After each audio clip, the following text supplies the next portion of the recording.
Get Warrior Tough, Mental Training 101 with Andrew Wittman and Dutch Coleman. And now back to Andrew and Dutch. All right, back in the saddle.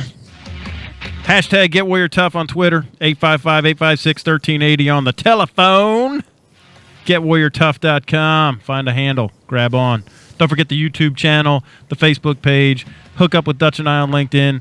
Like, there's always a way. There's always, we're everywhere, Dutch. I mean, we're like the wind, baby. I'm trying to keep up with all the different entities with social media. I think I'm everywhere, man. I'm trying Periscope. What is it? Periscope. Well, you're on Instagram. Snapchat. Yeah, I'm not even in on. I tried it Instagram. I don't know. I thought it was a cracker, but yeah, I love those Instagrams. They're tasty. Keebler makes them, right? So, I know, right? I'm a gunslinger, man. I don't know. I tell you what. It's enough of a challenge trying to discover all because they're coming out weekly with new ones, so it's amazing. Yeah, it is crazy. So hey, Dutch, we went to see that Captain America movie, man. Did you go see it yet? Oh yeah, it was pretty good, man. I took my boys. It was good. It was good fun. So a lot of good mental toughness. It's a good mental toughness movie. Yeah, I liked it. I mean, I thought they did a really good job, all things considered, with all the different personalities they had in there, and I thought they did a wonderful job. Usually it's very difficult to get all that stuff in a couple hours, but I thought they did a fantastic job. Yeah, and I think they all liked their job. I don't think any of them was really disillusioned with being an Avenger, do you? Just saying, if I was one, I'd like it too. All that cool stuff. All right, so the next question is, if someone truly can't stand a job, then salvaging it sounds like a tall order, doesn't it? Well, yeah. And Dutch, you and I have talked about this. There's some point where it's not about salvaging anymore. It's better for everyone if you just move on. Yeah, I kind of, I kind of look at it like, man, sometimes you're at that point. Sometimes it's good. Sometimes it's okay to admit that this is not working. And it may be for both, but maybe beneficial for both parties to go their separate ways. It'd definitely be beneficial because if you're that miserable, you're not doing the job that you should be doing anyway, and you're making everybody's life harder. So here's how we do it at Get Warrior Tough. Here's how we do it at the Mental Toughness Training Center. We ask our clients on a scale of 1 to 7, 7 being the best, do you love what you do? 7 means I love it. 1 means I hate it. 1 to 7. And then when you have that number, if you're not a 6 or a 7, I'm going to ask you this question. Can you get there? Can you become a 6 or a 7? If you cannot become a 6 or a 7 in the job that you're at, it's time to go. You need to make a plan, and you need to get out of there. Now, can you repeat that part? You need to make a plan. Yeah, because here's what happens. This is why you probably have the job that you hate already. I have to get bills. I have to make a living. I have to pay bills. If that's why you took the job, you're setting yourself up for failure already. And so what we do is we have this fantasy that if I go put out, I find another place, it'll be better over there. And you know what I always say, Dutch? If you find the perfect place to work, don't go there because you'll screw it up. I love that. Because you're unhappy where you're at. You're going to be unhappy everywhere you go because guess who's going with you everywhere you go? You. So if you don't have a plan and you don't have a target of why you're taking the job and what it is that you're looking for, if you don't have that and you're just grabbing another job, listen, I call it being, flying off the Never Never Land. You're living in fantasy world that you think it's going to be better somewhere else because you are going with you. Absolutely. Now, we did talk about this. So right now we're talking about from an employee standpoint or a viewpoint. Yeah. Now, talking about from the employer standpoint, we do have to kind of do an assessment of the organization and the environment that the employee is in, the employee that you're talking about, because you have to honestly try to see if the concerns are validated by the employee, because the onus is on you to provide a healthy work environment. Now, if the employee is the one causing the unhealthy work environment, that's something that's going to come out in the wash as well. Right. But you need to at least consider, what's going on and see if there's anything the organization is contributing to the unhappiness of the employee. Now, I'm not saying do whatever it takes to make an employee happy, but what I'm saying is that honest assessment from an organizational standpoint. Are we providing a healthy environment? Are we providing the resources? Are we responsible for an employee in an unfair way being unhappy. Right, and not everyone's going to be happy, but is there something we can do? Right, and there is something that every employer can do, and I know this is a shameless plug, but you can hire Dutch and I to come in there, and I'll tell you what, it'll turn your whole entire culture around on a dime, because we go all the way to the root of the problem, and that's the individual, all the way down to their identity, ground zero, right? Body, mind, and emotions, CEO of you, and we get that squared away. That's what we do. We're going to knock out all the frivolous concerns, because that's what you generally have, because the people hadn't become CEO of themselves. So a lot of the concerns they have are frivolous. They are things that can be easily overcome. They're things that can be improved beginning with them, and it's going to make the work environment better just in that space there. So definitely you need us to come in there and assess that before you make any rash decisions or any rash change of directions. Let us come in there and clean it up for you. But if morale, I mean, it's across the board low. And I remember in the Marine Corps we used to say this, that, the beatings will continue until morale improves, right? Mm-hmm. Like that was their idea of getting everyone happy. We're going to keep punishing you until everybody gets happy. So if it's a systemic problem, then you definitely need us in there, because because it may not be all these employees. I mean, 50 million Elvis fans can't be wrong. Your entire staff can't be wrong.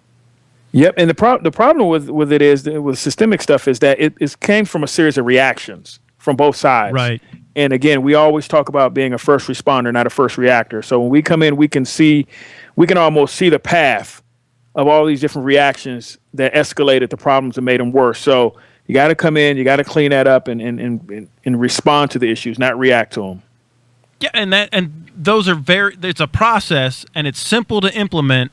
And it just cracks me up, Dutch, that people don't pull the trigger on bringing us in to fix it. I really, it amazes me, even after they say, yeah, I know I need we know we need to do it, and then they don't.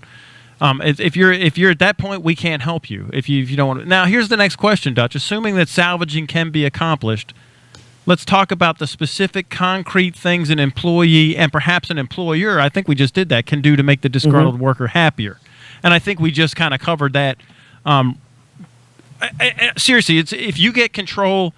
And this goes beyond personal and professional development. This goes to the heart of how the human machine works. If you understand how the human machine works and then work that towards your advantage, and that's what we do, and those are concrete things that you could do, is become, the chairman of your board, body, mind, and emotions.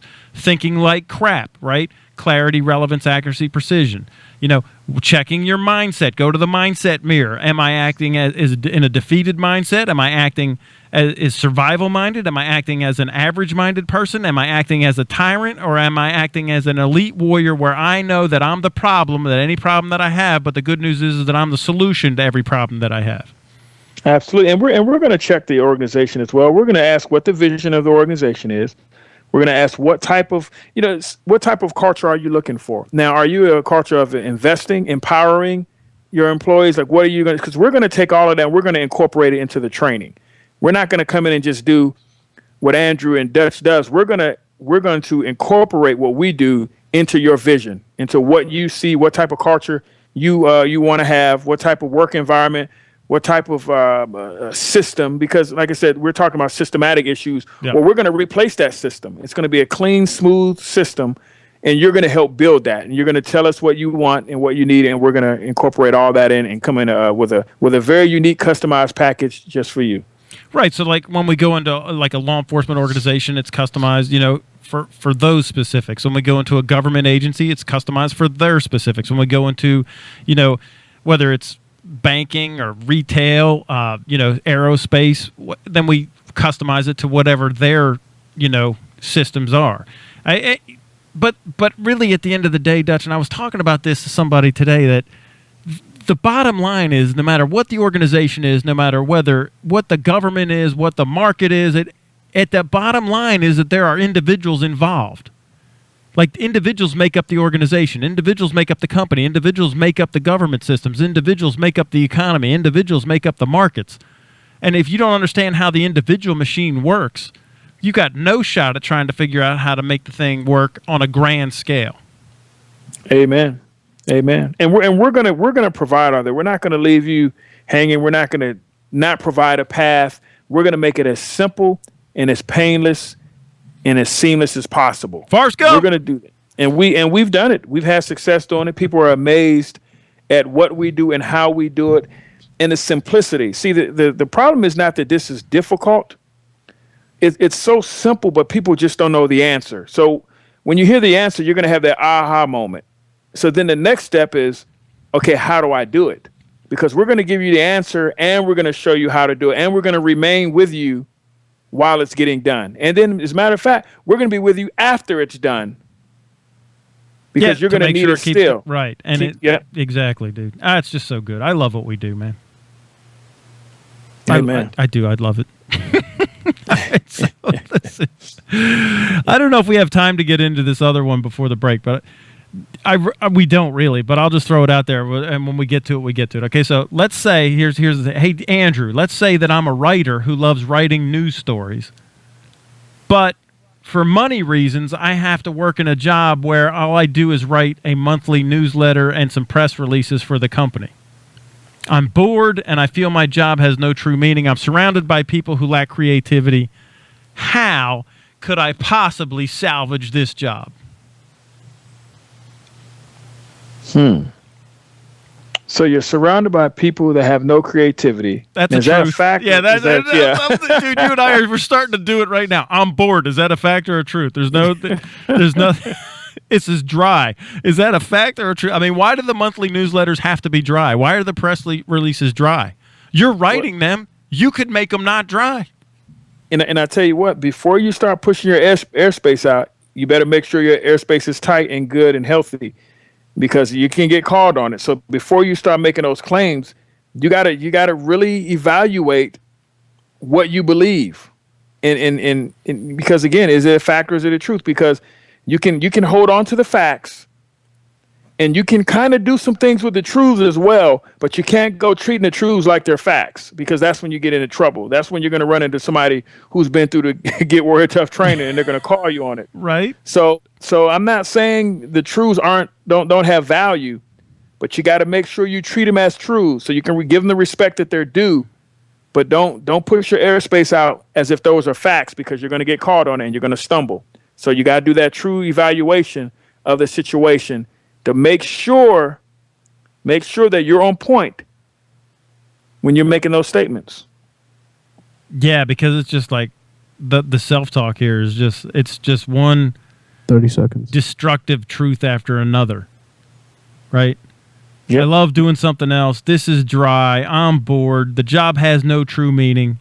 I feel my job has no true meaning. Wow, this is crazy. Hey, look, we're up on a break. I told you we wouldn't have time for this thing. But anyway, we might talk about it when we get back. You're listening to the Get Warrior Tough radio show. Dutch and I are not disillusioned in any way, shape, or form. So meet us back after the break.